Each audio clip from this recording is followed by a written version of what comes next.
Bonjour, alors Israël Dupuis sur un autre tuto sur les effets de calque.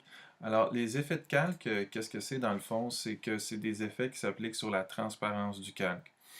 Pour avoir accès aux effets de calque, je clique sur le calque que je veux affecter et je m'en vais dans le bas ici sur le petit bouton FX ou tout simplement je double-clique sur, oups, pardon, ou tout simplement je double-clique sur le calque ici. Donc, en double-cliquant sur pas sur la vignette, mais bien là, sur le calque, là où il n'y a rien, et non plus sur le nom, là.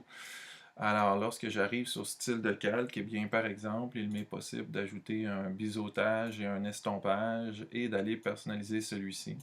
Lorsque je clique sur un effet, eh bien, tous les paramètres sont ici. Comme estampage d'oreiller va rentrer dans la surface, etc., etc.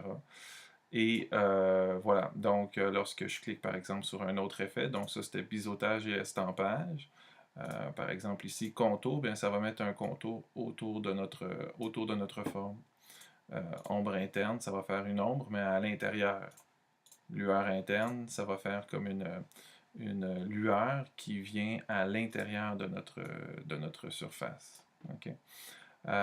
Bon, enfin, vous pouvez utiliser ces différents calques. Alors, par exemple, l'incrustation de couleurs, ça met une couleur dans notre calque et on peut choisir la couleur qu'on veut. Donc, c'est bien parce que comme ça, c'est procédural, donc c'est pas inclus dans l'image.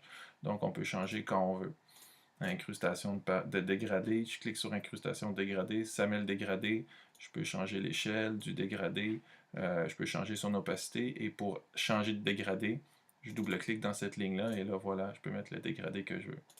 Fantastique. Incrustation de motifs, eh bien voilà, j'ai plein de motifs dans ma librairie que je peux aller mettre à l'intérieur de ma zone ou importer des motifs d'une autre des bibliothèques de motifs qui fait partie de Photoshop. Lueur externe, ça fait une lueur qui brille à l'extérieur. Ça, c'est fantastique, là. Wow. Ici, voilà. Excellent, hein? Ça change un peu. Et enfin, ombre portée, bien, ça fait une ombre qui est portée, donc à l'extérieur. La distance va éloigner cette ombre-là. OK?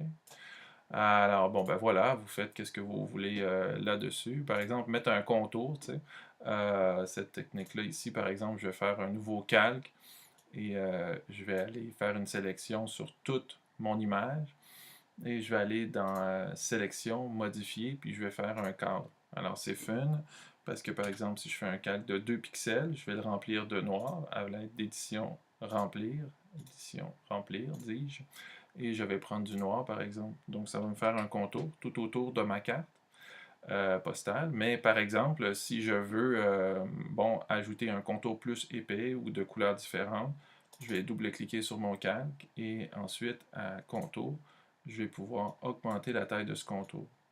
N'est-ce pas? C'est bien parce que ce qui arrive, c'est que je peux mesurer la taille de ce contour-là, sa position, son opacité, puis bon, changer de couleur de façon plus intuitive qu'en allant faire un contour et puis en re-remplir et re-remplir toujours le détourage.